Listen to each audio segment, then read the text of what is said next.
Hi, I'm Rob Bogue, and welcome to Sharing for the Social Skeptic. And I have to tell you, I've been a skeptic of social software for a very long time. The good news is I've seen some successes with my customers, and I want to share with you some of the things that I've learned about how to make social successful in your organization. It's not easy, and it's not about the technology, but you can get there. Let's get this out of the way. I'm a little bit of a social squirrel. In fact, that means I'm going to get distracted by things as I start talking. That's actually part of social, right? You discover things that you didn't know you needed to know. My goal here in this talk is really to get you to think about all of the things that social can lead to, and then how do you plug in the business and make some business value out of it.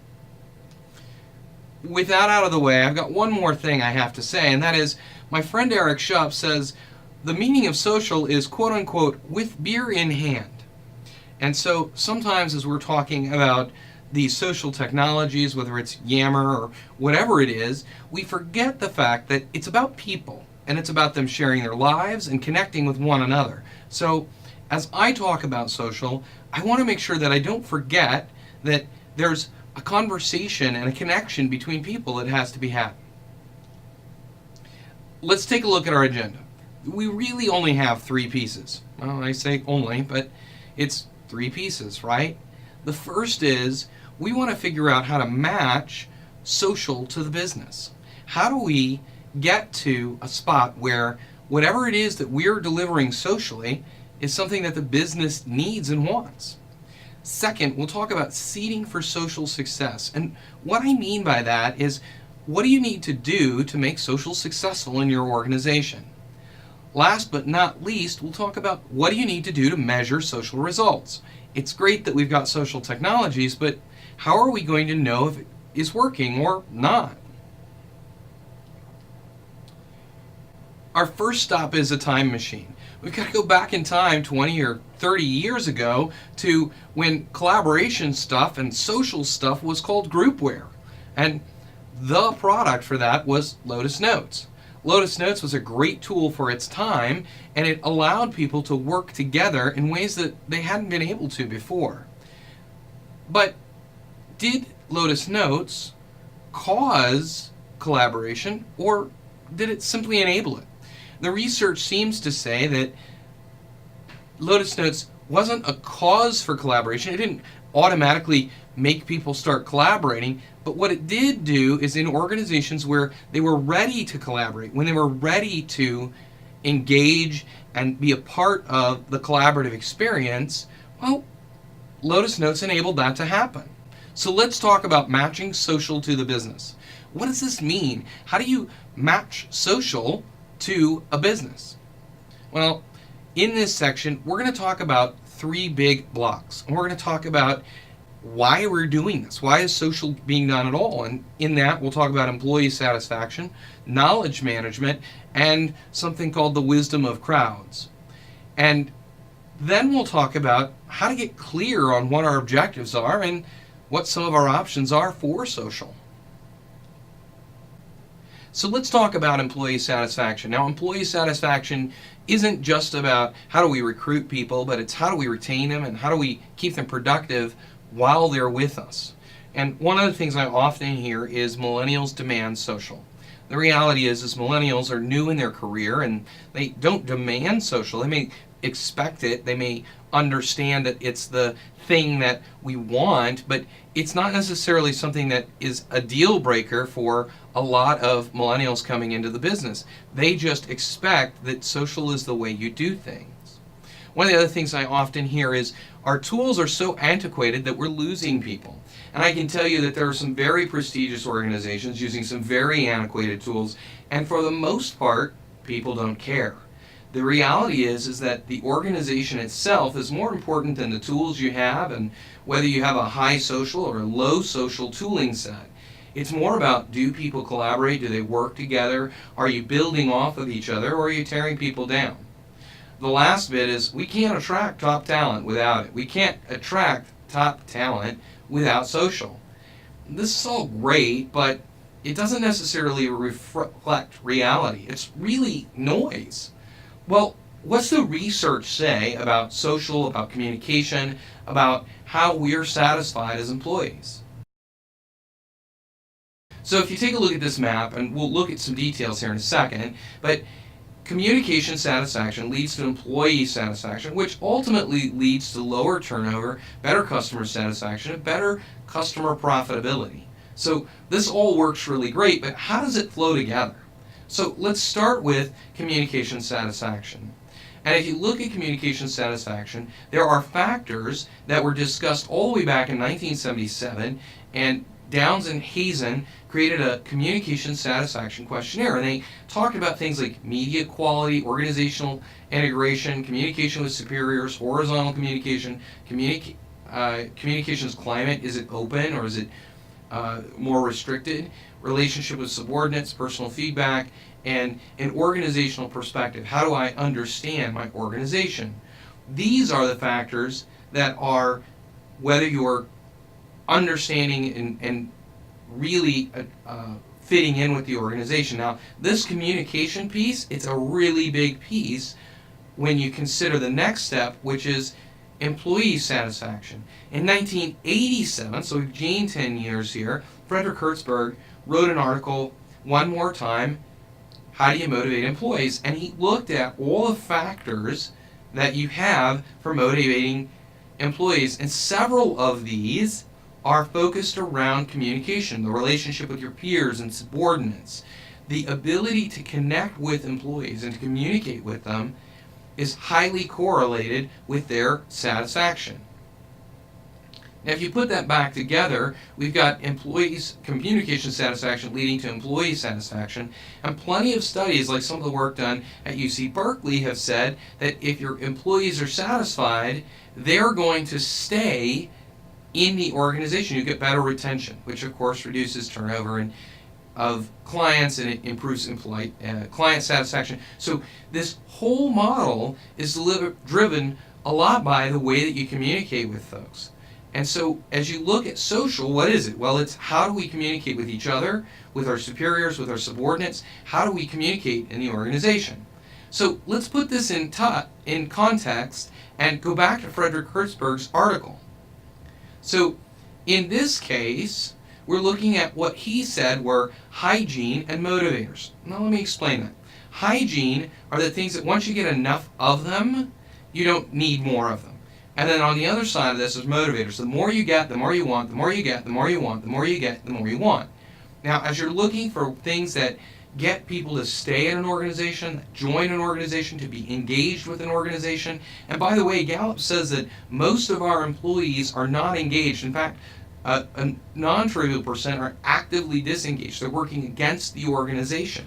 So how do we motivate people to stay with and participate in the organization? Now, if you look at Hertzberg's figure here, you'll see that at the top of this for motivators is achievement.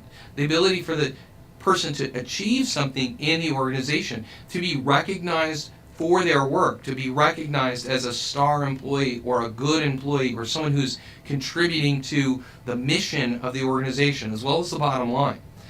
Below that is the work itself. It's how do you feel about the things that you're literally doing? Are you grunting things out, banging things out on an assembly line all day, or are you being trusted to provide your insight and your wisdom and your work, your essence of who you are? Below that's responsibility and advancement. These are things that you as an employee want. Now, if you look at the red arrows indicate 3 areas where social really participates. And that's supervisor relationship, peer relationship, and subordinate relationship. The thing that I'm putting this up for is these are relatively minor factors. If you look at the size of the other bars, if you look at the amount of hygiene part of it, that's the black part, versus the hygiene part is the white part, versus the motivators part, the black part. You look at that and you say, hey, how impactful are these? All the things that we deal with in social are candidly not that impactful. And you go, well, this is old research, it's 1987. Yeah, the newer research doesn't show much different. It shows that people are more interested in communication, but certainly not more interested in communication than being able to do what they want to do to their purpose and their meaning. All right, another thing that we can talk about is knowledge management. So from a social point of view, how do we get all of the information that's locked up inside of folks' heads, their tacit knowledge, and how do we spread that to the rest of the organization? Right? In knowledge management, we want people to share more. And share more doesn't mean documenting more things. It doesn't mean that they're going to make more PowerPoints or even more videos. Sharing more is more about connecting people with each other, documenting when we can, capturing things as they flow by, things that are in stream. We want people to share more. Now the interesting thing is that in this case, the barriers to sharing more are more likely structural than they are tooling. Remember, Lotus Notes doesn't cause collaboration, it enables it. So if the structure of your policies and procedures don't enable this knowledge management, if you've built a knowledge hoarding culture, what do? Our people need to collaborate more. Well, collaborate is one of my favorite words of all time because collaborate is one of those things that not everybody quite understands. Collaboration. Does it mean to conspire with the enemy? This cloak and dagger kind of definition is one of collaboration. Now, most of the time today, we're talking about collaboration as a few parties working together towards a common goal. That's collaboration to us. And that's a great definition. But is that the definition that everybody holds? Are we really living out that we want people to work together towards common goals? Or are we competing with each other? Peter Drucker said, "Culture eats strategy for lunch." Whatever your culture is in your organization, I don't care what your strategy is, it's going to get eaten for lunch. Your culture is a knowledge hoarding culture, knowledge sharing is not going to work. If you decide, hey, I want to suddenly become nimble and agile, but you have a very bureaucratic and stoic kind of an organization, well, your strategy is probably not going to make it. Here's the thing. Culture is really built up of all of the people in your organization and all of the processes and procedures in your organization. That's why something like a Skunk Works was created at Lockheed Martin and why Kelly was able to get so much done, including the U-2 and the SR-71 Blackbird, because he stripped all the processes and he loaded the people who were really ready to make rapid changes, to share with one another, to work together, to collaborate, to be a team. That's how he did it. He created a brand new culture inside a larger organization. So how do you create your own pocket of the organization where social is the norm, where collaboration is expected, when the way of getting things done is to get them done together? Now, I promised you we'd talk about the wisdom of crowds, and I would be remiss if I didn't start with crowds aren't necessarily wise. Crowds can be wise if you meet a certain set of criteria, right? So the criteria are diversity of opinion, right? So everyone should have their own area of expertise. They should have their own backgrounds and history. If you bring in 20 people from the same small town and they have the same thinking, well, it's not a very diverse opinion. The next thing is they should have independence. And this is one that we really struggle with in organizations because a lot of times the manager's sitting in the room with us and we know that if we disagree with them, well, we may not get that promotion or we may not be able to move forward in the organization. So we aren't necessarily able to form our own opinions. Decentralization just means we're able to specialize, we're able to draw on local knowledge. And sometimes we're all in these big pools, resource pools, and we get the same knowledge. We don't get unique and specialized skills. Aggregation is the ability to take some mechanism to pool this all together, and it should be some mechanism that's private enough that it doesn't allow the judgments to get in the way. So if you think about the wisdom of crowds and the way that we try to organize it, we try to use it inside of an organization, you say, well, we try and get people together in meetings, and we try and get the wisdom of the crowd together.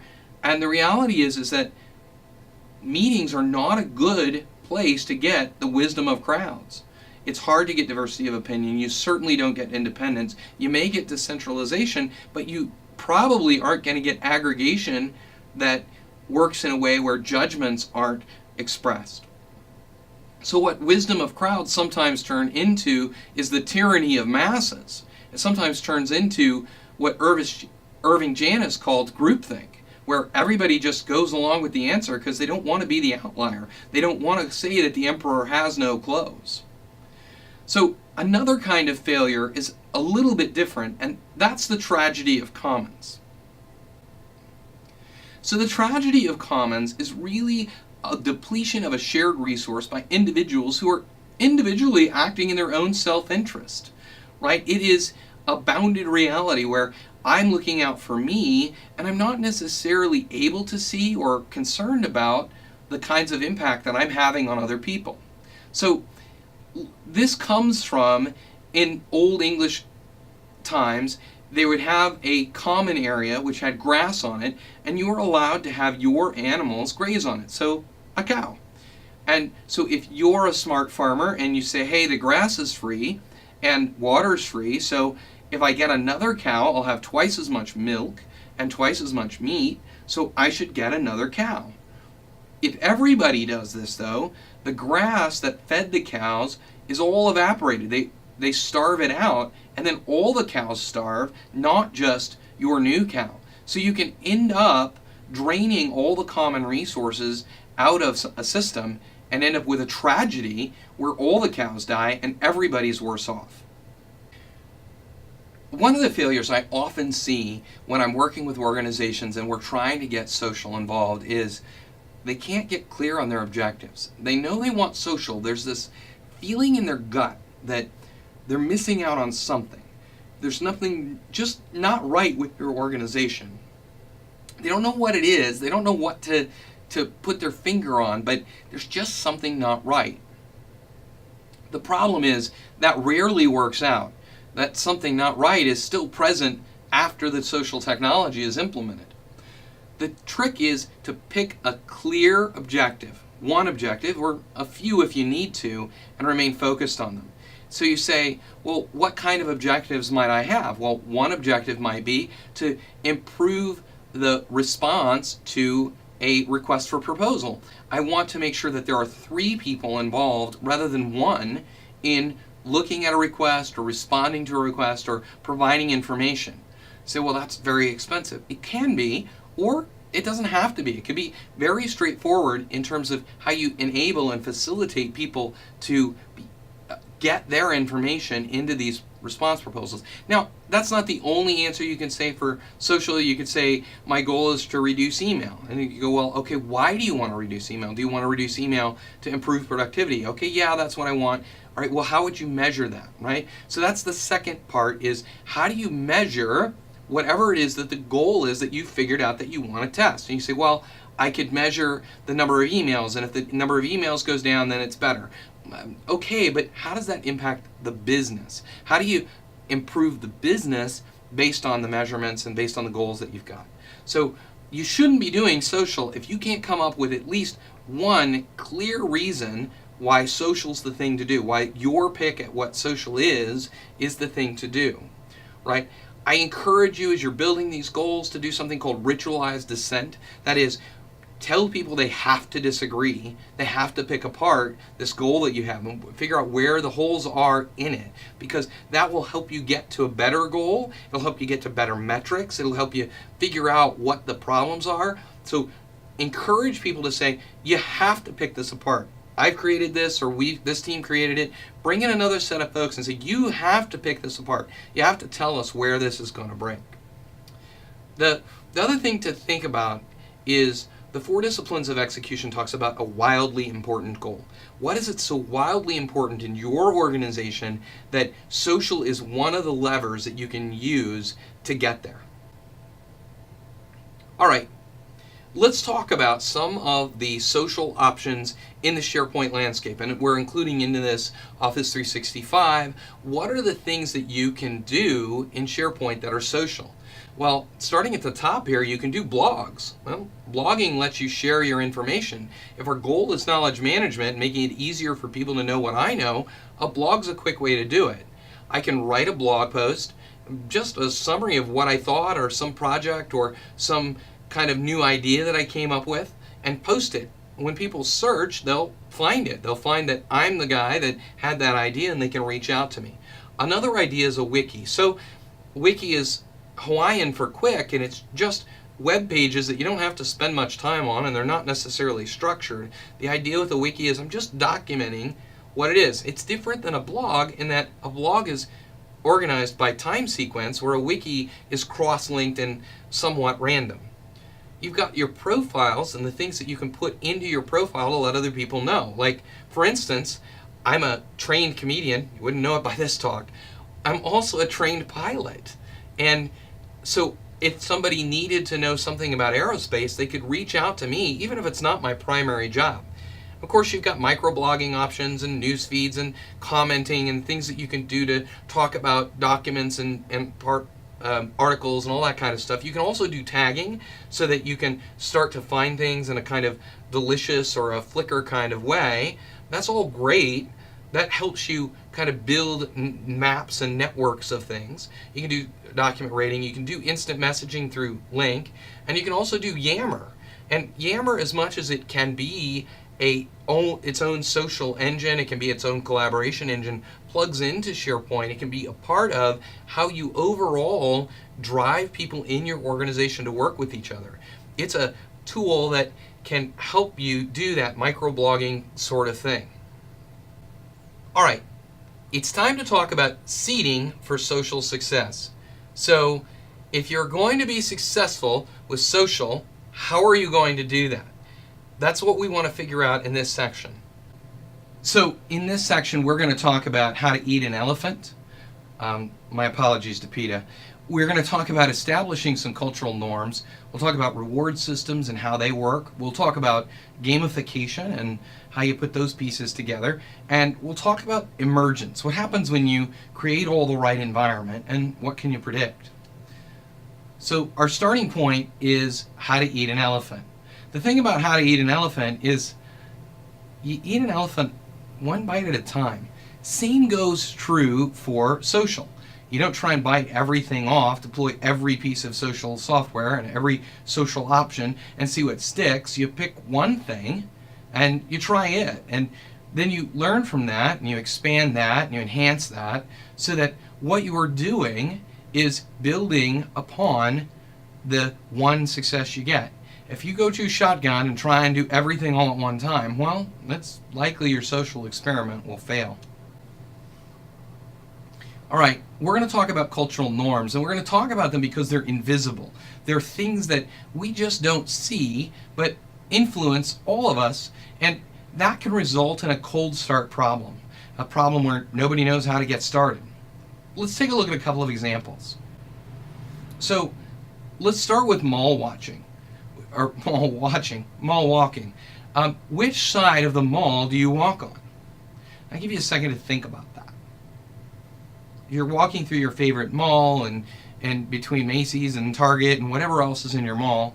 Which side are you walking on? Well, chances are, if you're in the United States or if you're in one of the other countries around the world which drive on the right-hand side, you tend to walk on the right-hand side of the mall. There's no written rule, there's no thing that says you have to do this, but most people will walk on the right side of the mall because that's the side they drive on. Let's take another example. And in this case, is this clean plate respectful or is it rude? In the United States, in the Midwest where I live, it's respectful to tell your host or your mom or your guests, or your guests are supposed to tell you that they love the food by eating all that you serve to them. However, if you do that in certain Eastern countries, such as China, it'll be considered rude. The host will think, I didn't provide you with enough food and you're still hungry. So these aren't the obvious things that you'd think of, right? Nobody would think about oh, I'm being rude to follow the same things that I would do at home. But these are cultural norms that we've adapted, we've accepted as norms, and we don't even know they're there. Let me do one more for you. And this one's perhaps the most fun. So you walk into a busy elevator, and if you and your friend are in the middle of a conversation, what happens when you walk in? Do you stop? Do you pause that conversation until you get to the floor that you want? Do you talk to anybody at all? Do you ask them to press the button, or do you silently reach over and touch it yourself? This is elevator etiquette, and we've learned not to talk in an elevator.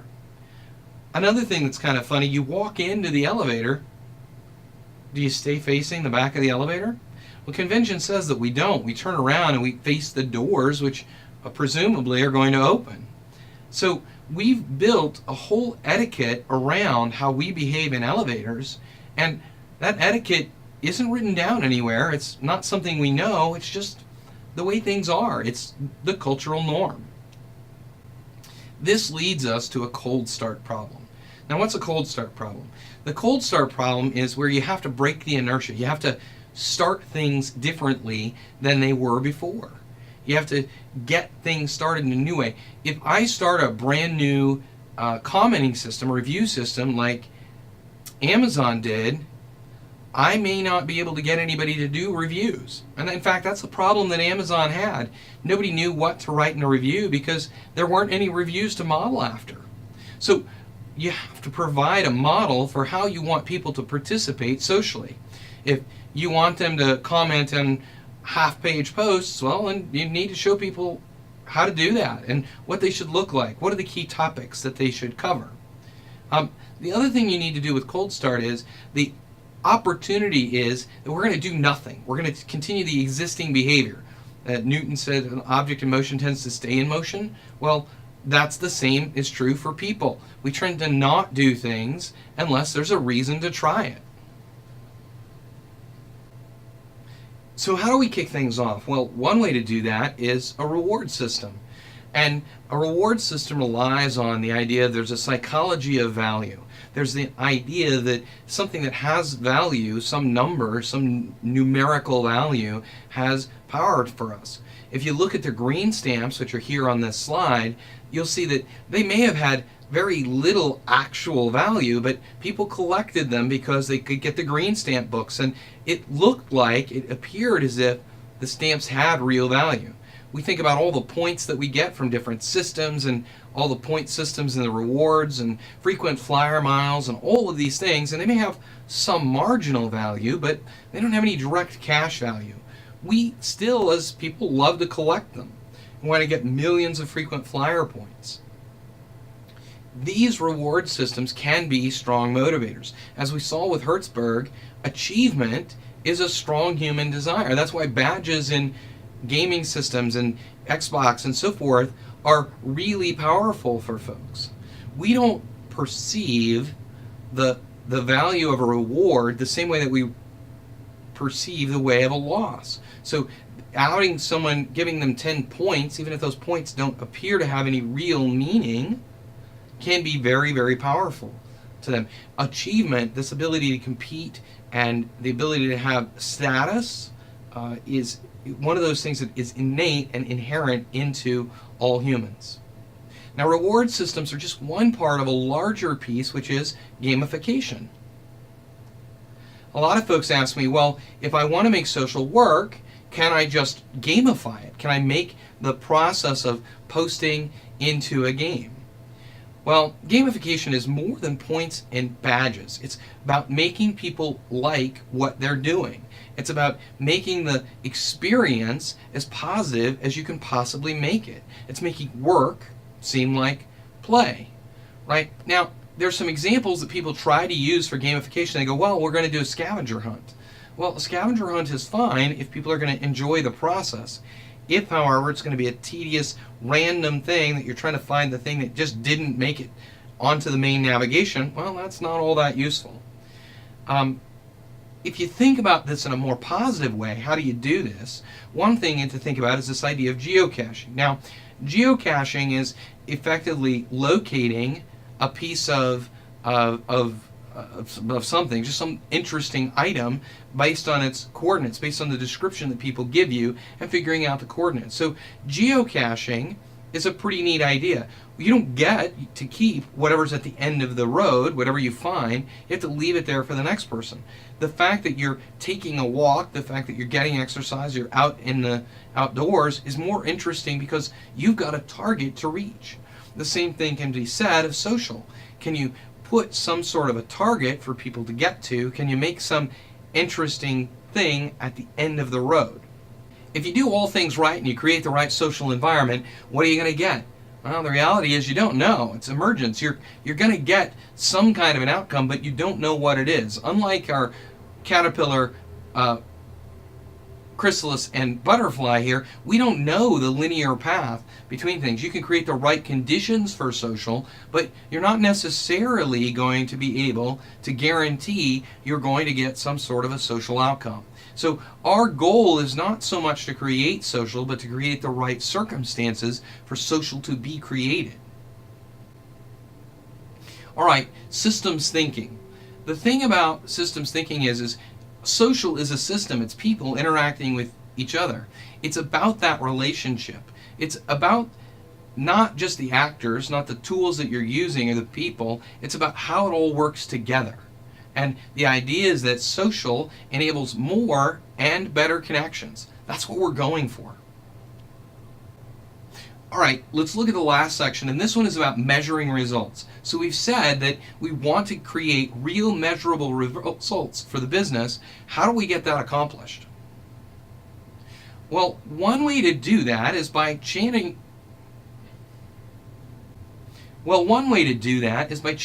management by objectives. Every employee has some sort of goals that they're meeting for the year. Well, what if you change those objectives so that they lead to the right behavior you want? Is it social necessarily? No, but it could be knowledge management, it could be collaboration, it could be some metric that is tied to the same kind of results that social can yield. That'll give you the kind of social engagement you want by really trying to get to the outcome that you want for social anyway. As we're talking about these metrics, we have to talk about the difference between a leading and a lagging indicator. So a leading indicator is something that is ahead of. It is something that gives you a preview of what you're going to get in the lagging indicators. The lagging indicators are the ultimate results. The example here is of calories, taking in calories, and our weight. If we look at this from the leading point of view, managing how many calories we take in versus how many we consume, we know that that will ultimately lead to weight. Now, is it our ultimate goal? Is our ultimate weight goal? No, it's not. But if we follow it correctly, we know that it will lead to the right result. The lagging indicator is that weight. It's still the end point that we're measuring against, but it's something that happens at the end versus at the beginning. We can't much control directly our weight. We can only really control the things that we do that influence our weight. So as we're picking lagging indicators, we should make sure that they represent real business value. It could be increasing the number of sales wins, it could be reducing service desk costs, it could be increasing project profitability. There are a whole bunch of things that we could pick as real indicators of whether social was successful in our organization, but it should be something that the business agrees it wants and generates value. On the leading indicator side, we need to make sure that they reasonably predict the results. In the case of the calories example I gave you earlier, we know that if you reduce the number of calories or you increase the number you burn, you're going to lose weight. We also should pick indicators that are changeable. Again, in the example I gave, I can change how much I take in, how much calories I take in, or how much exercise I do, but I can't directly change my weight. It's not like I can choose to be 5 pounds lighter or 5 pounds heavier if I'm trying to go that direction. I want to pick a leading indicator that gives me what I can do to change things. So for instance, I might change the response time for an RFP. That isn't going to necessarily say I'm going to win more deals, but it helps me indicate that I may be able to get more deals because I'm responding sooner. It might be reduced service desk call times. That may indicate a better satisfaction. It may be project issue closure times, and maybe that'll help me complete projects more on time. These are just some of the examples of leading indicators that you can use to measure the effectiveness of your social engagement. With that, I want to thank you, and I want to tell you that you can talk to myself or anyone of the team that I have on staff by sending you Shepherd at SharePointShepherd.com, or you can give us a call at 317-572-5310. Again, I'm Rob Bogue, and I really appreciate you joining us for this conversation. If you've got any questions, now would be the time to ask. I'll be online live to be able to answer your questions and get you any kind of an answer that you may have about the material that I presented today.